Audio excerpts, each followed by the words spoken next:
Na igreja primitiva, as mulheres eram líderes. Para mim, Maria foi a primeira mulher sacerdote. Elas tomavam decisões e participavam das cerimônias do ritual eclesiástico. Uma mulher foi eleita uma bispa. Biblicamente, não há nenhum impedimento para que as mulheres possam exercer o sacerdócio. Aos poucos, esse lugar ficou ocupado só pelos homens.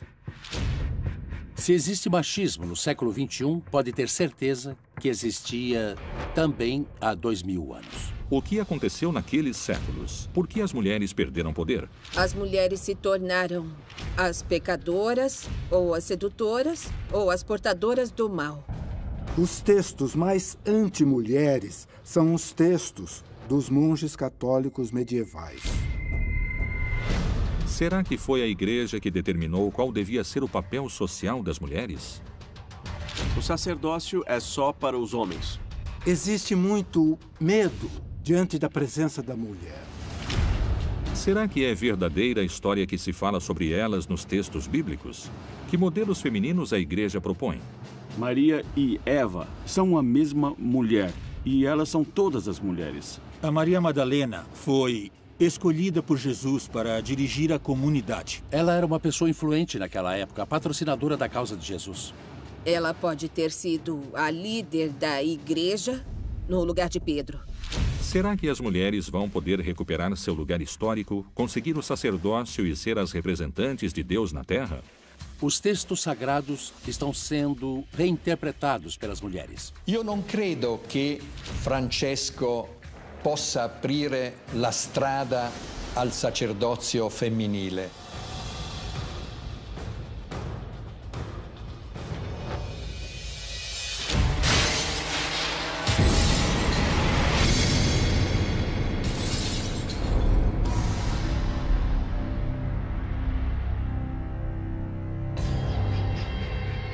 A enorme devoção e os tributos recebidos pela Virgem Maria a tornam uma forte representante feminina para todos os fiéis. Mas por que a mãe de Jesus é objeto de um culto tão enorme numa instituição onde as mulheres não possuem a mesma autoridade que seus pares masculinos? Maria é uma personagem como Jesus. É alguém da tradição. Poderíamos dizer, de uma forma muito básica, ela é a mãe de Jesus. Mas para que mudasse de mãe de Jesus para mãe de Deus, passaram séculos. Séculos de construção histórica, teológica e política.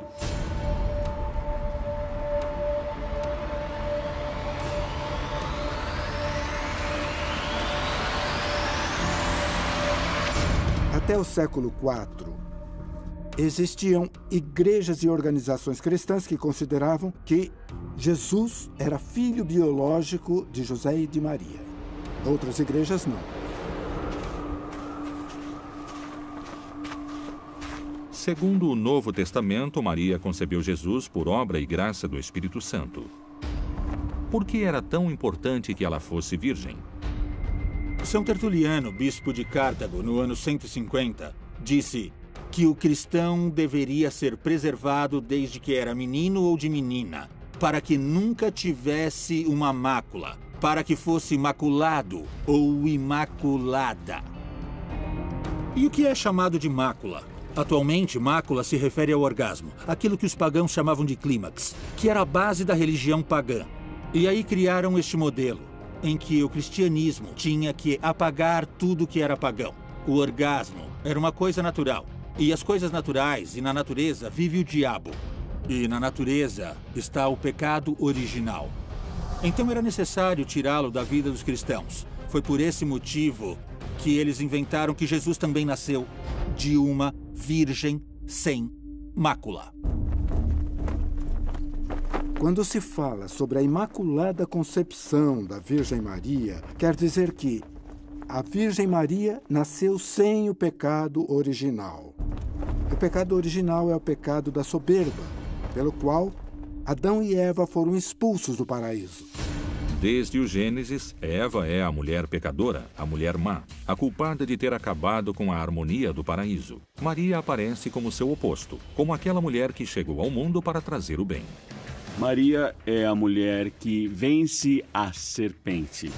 que vence a tentação. Por esse motivo, na maioria das representações iconográficas da Virgem, ela aparece pisando numa serpente. Algumas interpretações psicanalíticas poderiam interpretar isso como a negação da sexualidade. O assunto sobre a concepção de Maria é um assunto que realmente se trata de um ato de fé. É um ato de fé entender nesse mundo da razão que uma pessoa possa estar grávida sem ter realizado atos sexuais com seu par. No mundo da razão e das explicações lógicas, isso não é possível. O caso é que a igreja só se preocupou com os seres humanos da cintura para baixo. Para mim, a virgindade significa não ser corrupto. É verdade. A teóloga Elizabeth Johnson fala que nós não deveríamos nos intrometer na sexualidade de Maria. Esse é um assunto privado. O que deveria nos interessar sobre Maria é seu posicionamento diante do projeto do Reino de Deus. Segundo as investigações que foram realizadas, especialmente aquelas feitas pelas estudiosas feministas, o papel da mãe de Jesus no cristianismo primitivo não foi o de uma simples testemunha. Ela é a herdeira das mulheres profetisas do Antigo Testamento. E ela também é a restauradora da memória histórica das mulheres que participaram no processo de reconstrução do povo de Israel. Isso deveria ser mais lembrado do que o fato de Maria ter sido virgem antes, durante e depois do parto. É importante ressaltar que estamos falando de uma mulher que tem um projeto pessoal, de alguém que contribuiu à história com a humanidade de Jesus. Se Jesus, o Filho de Deus, conseguiu encarnar, foi graças à dimensão física que Maria lhe deu. Deus deu a divindade a Jesus e Maria lhe deu a humanidade. Ela o fez real, concreto e histórico. Por que será que se construiu a imagem de Maria pura e virgem acima da imagem de uma mulher lutadora?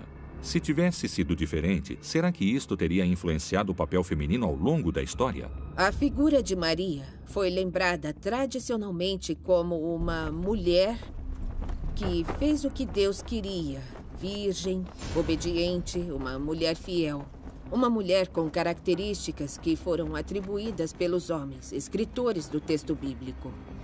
Isso causou muitas controvérsias. As mulheres que faziam parte do cenário religioso. Porque ninguém consegue chegar à magnitude de ser mãe, esposa e virgem ao mesmo tempo. Isso é uma contradição. Dentro de uma cultura machista, é muito interessante que exista um personagem feminino como uma deidade. Mas que não haja necessidade de um enlace com mulheres como nós na sociedade em geral. Será que a igreja ganhou algum benefício com a institucionalização da imagem de Maria? Qual pode ter sido esse benefício e por quê? Se continuarmos falando de um personagem feminino que vai perdoar tudo, que não vai se importar se você errou, que vai ser uma mulher abnegada e que sempre vai estar do seu lado, nós acabamos criando uma imagem que foi construída a partir de um modelo patriarcal, religioso. Ela é uma figura inatingível, uma figura que não existe. E por isso vai se criar um sentimento de frustração nas mulheres crentes. O peso patriarcal, segundo sociólogos e historiadores, foi decisivo na sua conformação. Será que a história de Maria está marcada por aqueles que a escreveram? Possivelmente, depois de 2000 anos, essa relação esteja mudando. Entretanto, nossa cultura continua sendo patriarcal. Continua sendo misógina, homofóbica, hedonofóbica, porque existe o medo de sentir prazer. Somatofóbica, porque sentimos medo do corpo. E tudo isto nós também herdamos da tradição religiosa, que falava que o corpo era algo ruim e que isso criou culpa em nós. Isso fez com que nós pensássemos no pecado original como se ele fosse a sexualidade. Mas podemos encontrar nos textos da Bíblia que o conceito de pecado não existe. O que existe é o conceito de erro.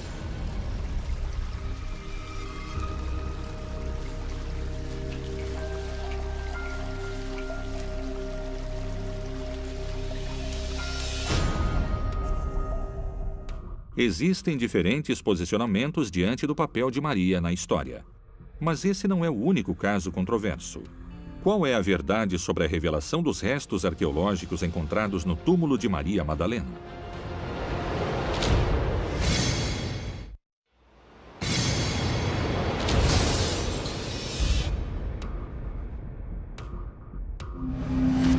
Quem foram as mulheres mais marcantes da Igreja? Qual foi seu papel no plano divino de Jesus? Os relatos de fé revelam sua verdadeira humanidade? Uma das características que podemos dizer que existe desde as origens do movimento de Jesus é exatamente a mensagem dirigida às pessoas que estão à margem. É uma mensagem dirigida ao povo, dirigida às prostitutas, dirigida às mulheres. Jesus não tem uma conotação de juízo referente à sexualidade. Vamos nos lembrar da mulher que foi levada a Jesus porque cometeu adultério. Jesus falou: quem nunca cometeu um pecado, que atire a primeira pedra. E ninguém jogou a pedra. E ele mandou a mulher embora de lá com um gesto muito lindo. Ele disse: mulher, ninguém te condenou, eu também não te condeno. Isto significa que, para Jesus, a sexualidade não tem nenhuma conotação de pecado. Nos textos bíblicos aparece a figura de Maria Madalena, uma mulher que ficou conhecida popularmente como uma prostituta endemoniada. Maria Madalena está descrita no Novo Testamento como uma mulher que foi curada por Jesus e que, junto a outras mulheres, se tornou uma adepta muito próxima de Jesus.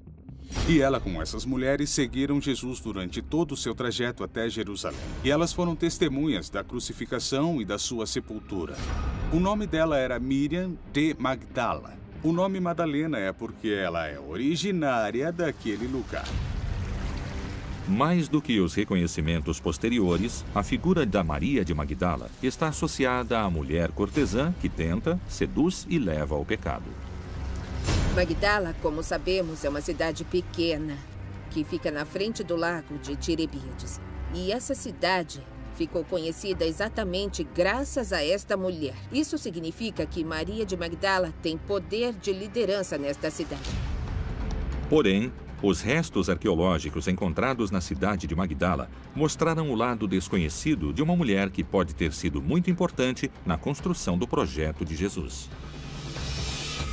Graças aos novos descobrimentos arqueológicos em Magdala, foi possível reconstruir não só toda a vida de Madalena, mas também reconstruir esta cidade. Ela era uma mulher que tinha riquezas. Podemos pensar nela como na mulher mecenas de Jesus. A única mulher que ele reconhece, que ele chama pelo nome, que ele a encaminha, como faz com qualquer profeta, com qualquer discípulo, com qualquer apóstolo. Inclusive, no Evangelho de Maria Madalena, Maria ensina a Pedro. E isto cria um conflito de interesses. No século II e III, tinham comunidades cristãs que precediam de uma tradição grega e egípcia, onde as mulheres não eram excluídas do sacerdócio, como aconteceu no Império Romano, que era mais machista.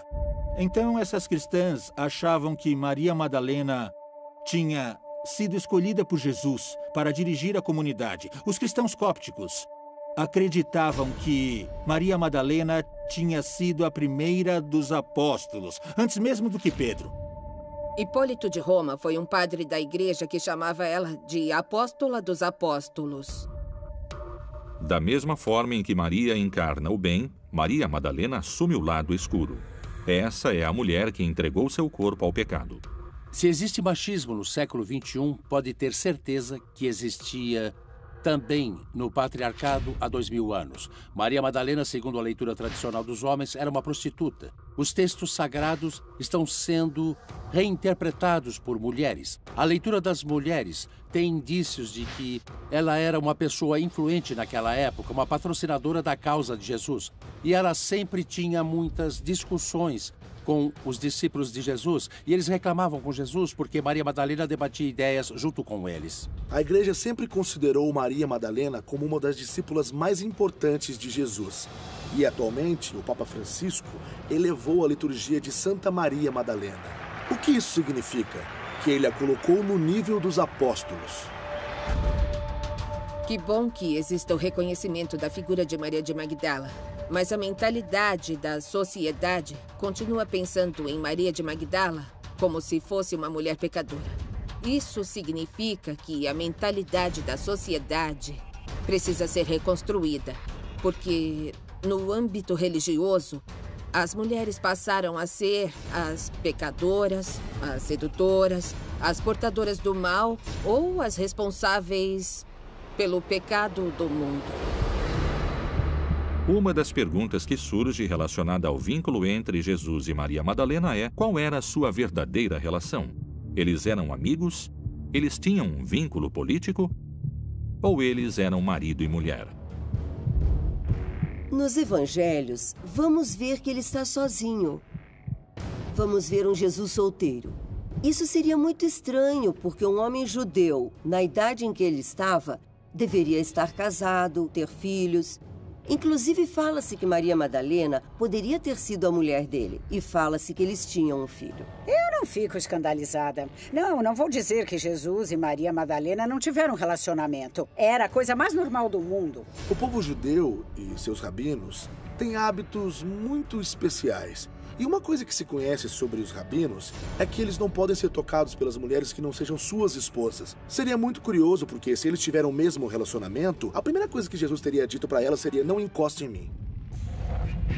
E por esse motivo, eu entendo que teria sido muito difícil que entre eles tivesse um relacionamento amoroso ou um relacionamento íntimo. Certo, se venissero fuori dei documenti in cui c'è un atto di matrimonio tra Gesù e Maria Maddalena, la Chiesa Cattolica potrebbe sentirsi minacciata nella sua tradizione, ma questo non c'è e quindi non ha nessun senso, dico. Isto é o oposto do que o Evangelho fala.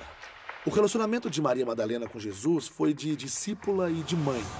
Se fala muito que pode ter existido algo mais íntimo entre eles. Mas a verdade é que os evangelhos não falam em nenhum tipo de intimidade. No momento da ressurreição de Jesus Cristo, ele aparece diante de Madalena. E Madalena, quando vê Jesus, diz Rabone, que significa mestre. Se ela tivesse mesmo um relacionamento mais íntimo com ele, ou se tivesse sido a mulher dele, o mais lógico seria que ela tivesse falado: meu esposo, amor, querido. Em que momento Madalena deixou de ser considerada uma figura fundamental entre os apóstolos de Jesus e começou a ser retratada como uma mulher que oferecia serviços sexuais? Gregório Magno, ou Gregório Grande, no ano 491, deu um sermão onde ele confunde Maria de Magdala com a pecadora, com a prostituta, com a adúltera. E a partir desse momento, Maria de Magdala fica conhecida na tradição católica como uma pecadora. Pensemos que se trata de uma confusão, pensemos que não existiam tantos estudos sobre o texto da Bíblia, mas também pode ter sido uma confusão de propósito. O que está escondido por trás desse possível erro histórico? Por que para a igreja não seria algo bom que Maria Madalena assumisse uma liderança inesperada na história religiosa? Os estudiosos do texto, os exegetas e as exegetas, descobriram que na comunidade primitiva tinha 3 tipos de liderança para acompanhar ou dirigir a igreja. A liderança de Pedro, apoiada por Tiago, e a liderança de Paulo. Mas a liderança de Maria de Magdala estava apoiada por Judas e por Tomé, outro dos apóstolos. Então, acredita-se que Maria de Magdala exercia uma liderança importante na comunidade e que, para tirar a liderança dessa mulher, eles acabaram colocando a interpretação do texto de Gregório Grande, associando ela a uma mulher pecadora ou prostituta. Desse jeito, Maria de Magdala ficaria desprestigiada na história da Igreja Católica. E, curiosamente, os artistas a retratam como uma mulher que está sempre chorando, com o torso nu, penitente, pagando pelos seus pecados. Estamos falando de uma distorção, porque é muito provável que Maria de Magdala pudesse ter sido a líder da igreja em lugar de Pedro. Qual é o papel político que a igreja deu às mulheres no decorrer da história? Por que elas perderam poder? Que temores provocava a presença delas no mundo dos homens?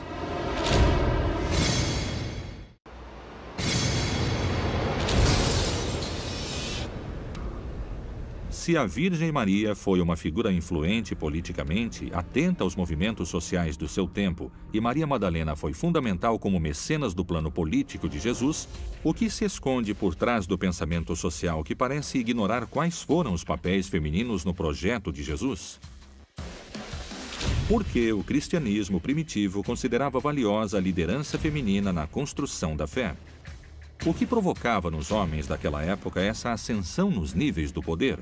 Bom, no cristianismo primitivo, quer dizer, na igreja do século I, encontramos líderes reconhecidas, como profetisas, diaconisas, presbíteras, as anciãs, as viúvas, que era um ministério que se reconhecia na igreja primitiva.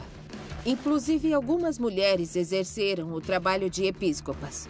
Nos textos de São Paulo, curiosamente, podemos encontrar muitas mulheres diaconisas sendo líderes e que foram escolhidas por Paulo. Curiosamente, o papel das mulheres, tanto no Antigo Testamento quanto no Novo, é muito importante. De alguma forma, quando Jesus morre, todos os homens fogem assustados, aqueles que enfrentam, que vão ao sepulcro para procurar Jesus são mulheres.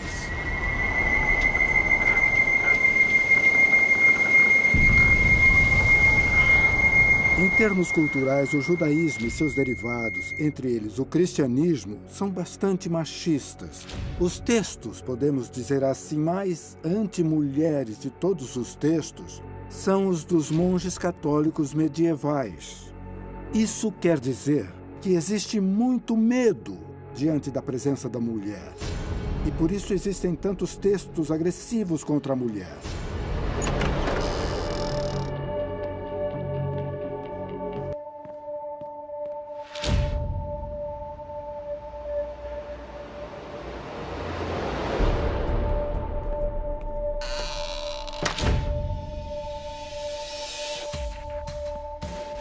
A igreja é uma instituição misógina porque, digamos, 60% dos participantes nas igrejas, não só da Igreja Católica, mas de todas as igrejas de um modo geral, são as mulheres.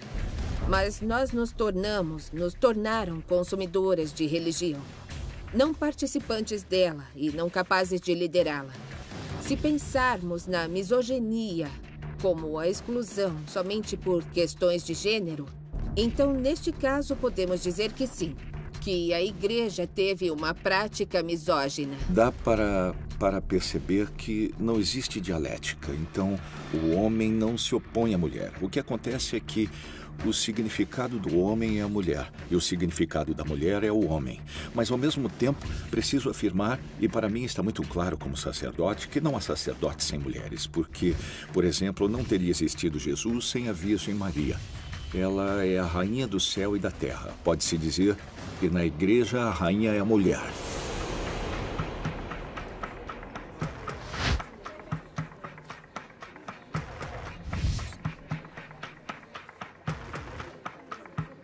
Não, é muito claro que não. Quando ele conseguiu colocá-las no seu grupo e quando conseguiu receber ajuda econômica por parte delas, Lucas disse às mulheres que ajudaram Jesus economicamente.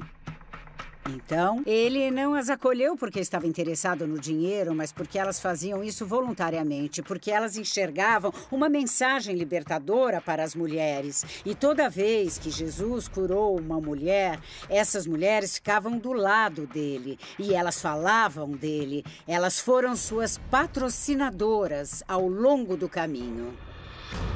No ano de 1950, quando a igreja começou a reconhecer que existem doutoras em igreja, a primeira doutora em igreja é Teresa Ávila, que foi reconhecida muito tarde.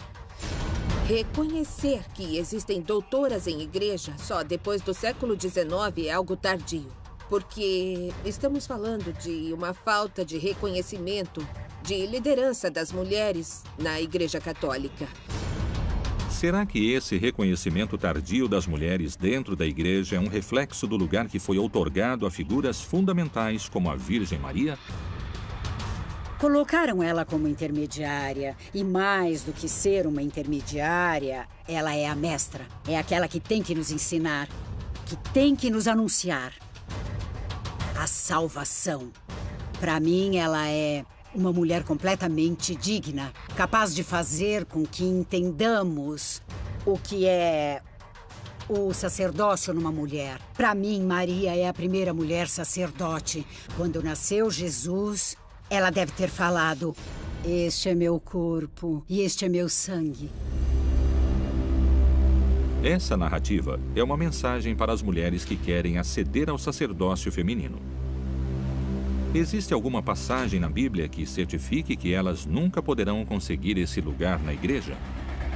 Em nenhuma página da Bíblia está escrito que só os homens podem ser sacerdotes.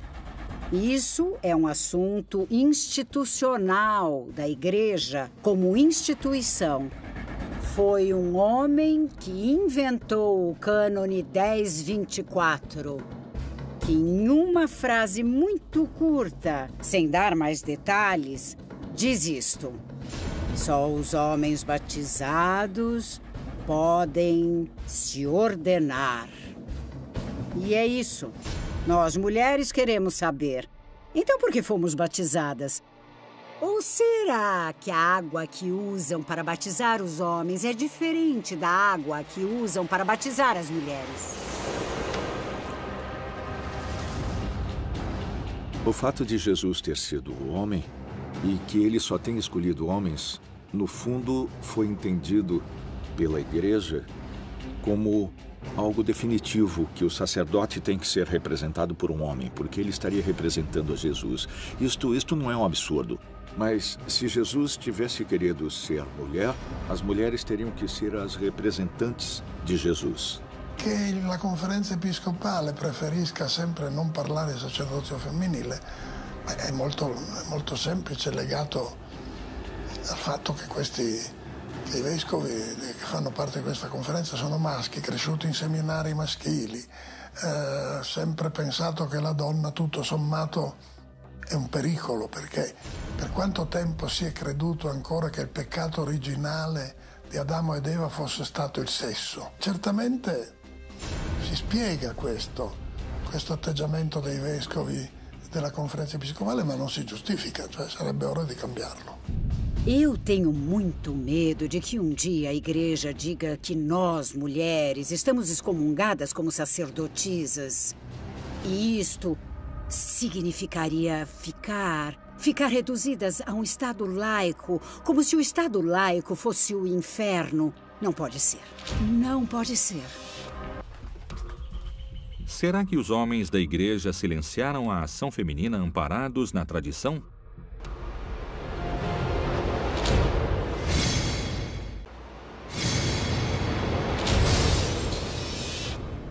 O trabalho intelectual, social e político das mulheres na igreja foi ficando esquecido com o passar dos séculos.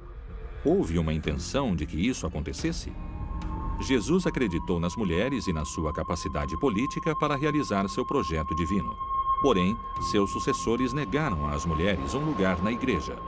Por que só os homens podem se tornar sacerdotes? Os textos bíblicos admitem as decisões dos representantes de Deus na terra? Ou será que é a tradição que apoia essas ações? É um erro pensar que só os sacerdotes mandam na Igreja Católica. Tem muitas mulheres laicas, mães de família, tem muitas mulheres nas ordens religiosas, tem muitas freiras.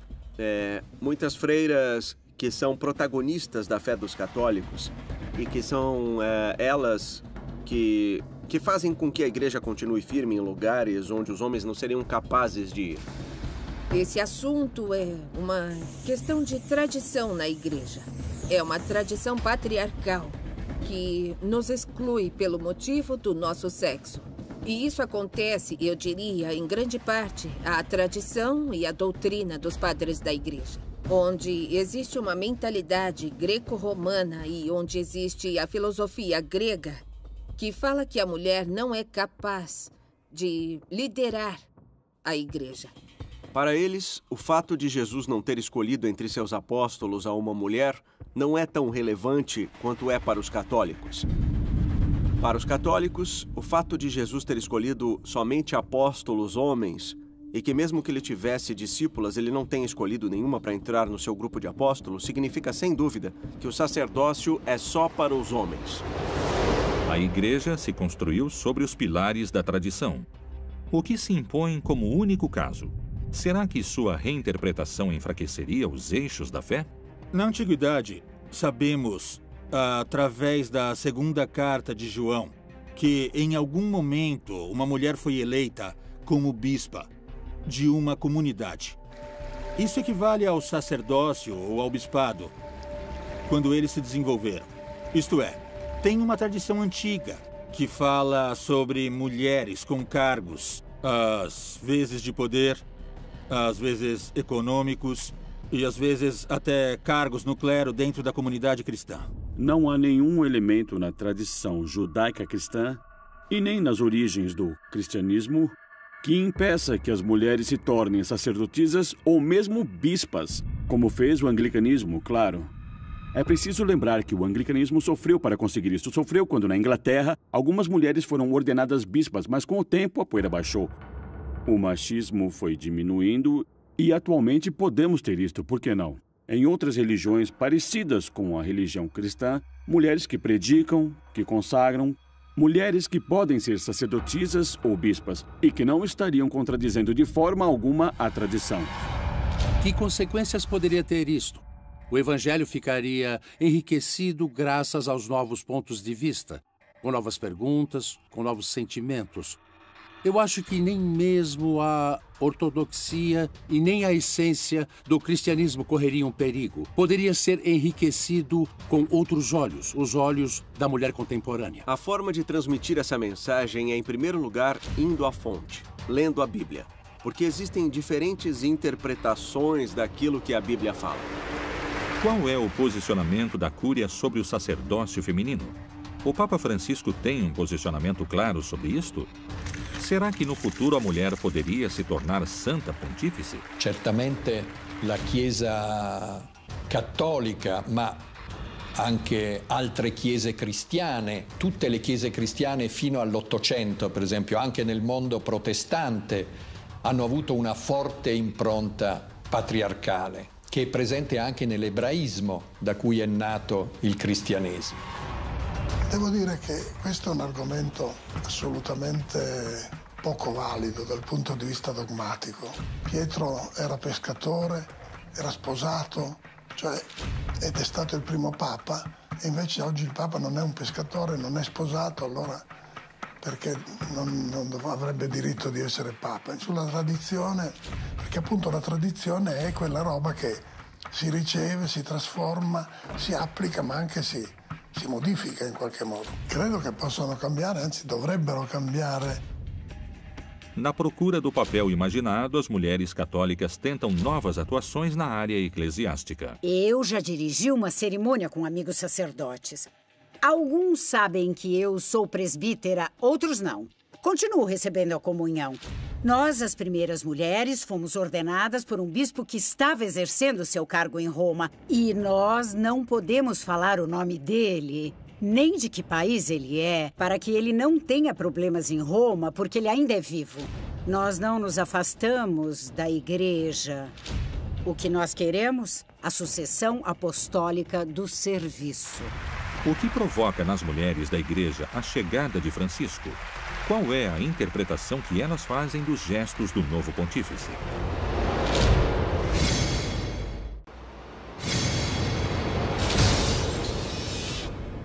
O papel desejado por Jesus para as mulheres da sua igreja está longe ou próximo do espaço que seus herdeiros dão atualmente às filhas de Deus. Como são enxergados os gestos de Francisco? Será que essa é uma possibilidade de recuperar os espaços perdidos?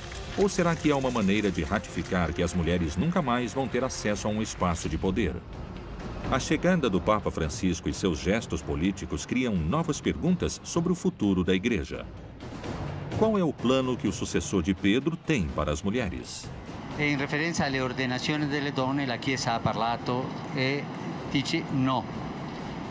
Lo ha detto Giovanni Paolo II, ma con una formulazione definitiva. Francisco, o bispo de Roma, teve um discurso muito ambivalente, em minha opinião. Porque, de um lado, ele promove ou, de repente, diz que talvez exista a possibilidade de ter diaconisas, de ordenar diaconisas dentro da Igreja Católica. Mas depois de alguns dias, ele cria uma comissão. E depois, ele diz que não. Será que Francisco está tentando equilibrar, por meio das suas expressões, o desejo das mulheres e a mensagem da Igreja de permanecer fiel à tradição? Francisco não é um revolucionário. Francisco é um reformador. Ele começa com uma mudança de atitude. Outro aspecto muito importante é que Francisco propõe uma maior sensibilidade para poder entender o homem e a mulher contemporâneos. O que significa essa nova sensibilidade? Significa que a Igreja pode perder essa atitude de condenar diante do assunto do papel da mulher, que muitas vezes se sente ameaçada nesse universo masculino. Isso trouxe consequências. Os setores que levaram a Igreja a uma crise profunda confrontaram Francisco. Essa é uma luta entre os setores que querem continuar com a Igreja, como se fosse um ator contracultural diante da modernidade, diante das mudanças do homem e da mulher contemporâneos. É pouco provável que as diaconisas voltem à Igreja Católica, porque o papel que as freiras, as religiosas e as madres superiores de um convento têm é mais importante que o papel que as diaconisas tinham, e é muito mais interessante para elas. Para o Papa Francisco, desde o início do seu pontificado, era muito importante ressaltar que o papel da mulher era central dentro da Igreja Católica. A Virgem Maria é uma peça central dentro da religião cristã, dentro da religião católica. E ela era uma mulher. Era uma mulher. Ele ressalta que a igreja é um nome feminino e é a e não é o igreja. Então, até esse ponto chega a necessidade de ressaltar que a mulher tem um papel de protagonista, um papel fundamental dentro da igreja. Os gestos da sua santidade são claros? O seu posicionamento diante do sacerdócio feminino é definitivo? Ou será que ele está esperando o momento certo para reformular seu posicionamento? O que será que iria acontecer se uma mulher ocupasse o lugar da sua santidade no futuro? Io non credo che Francesco possa aprire la strada al sacerdozio femminile, perché l'ho anche ribadito recentemente. C'è un documento di Giovanni Paolo II che dice no. Ele se referiu ao que João Paulo II disse sobre a porta estar fechada. Escuta aqui, que porta? Não há porta nenhuma. Ninguém tem essa chave. O que é isso? Mas ele é um homem muito inteligente porque ele se protegeu no outro. Para mim, Francisco é admirável. Apesar de que ele tenha dito que não, porque isso foi o que o outro disse. Eu não me preocupo nada com isso, porque eu vivo o meu batismo. Mesmo que eu esteja excomungada, eu sinto que meu batismo não foi roubado de mim. Ninguém pode roubar ele ou tirar ele de mim. Francesco è il primo papa che ha detto ufficialmente che le donne nella Chiesa devono andare in posti dove decidono ed esercitano autorità. Não necessariamente sendo sacerdotes ou sacerdotisas, não só assim, mas também em outros papéis fundamentais também dentro daquilo que a sociedade é, dentro daquilo que a família representa. Quando estávamos no avião e perguntamos ao Papa sobre o papel da mulher na igreja, ele disse que está analisando como dar mais presença à mulher.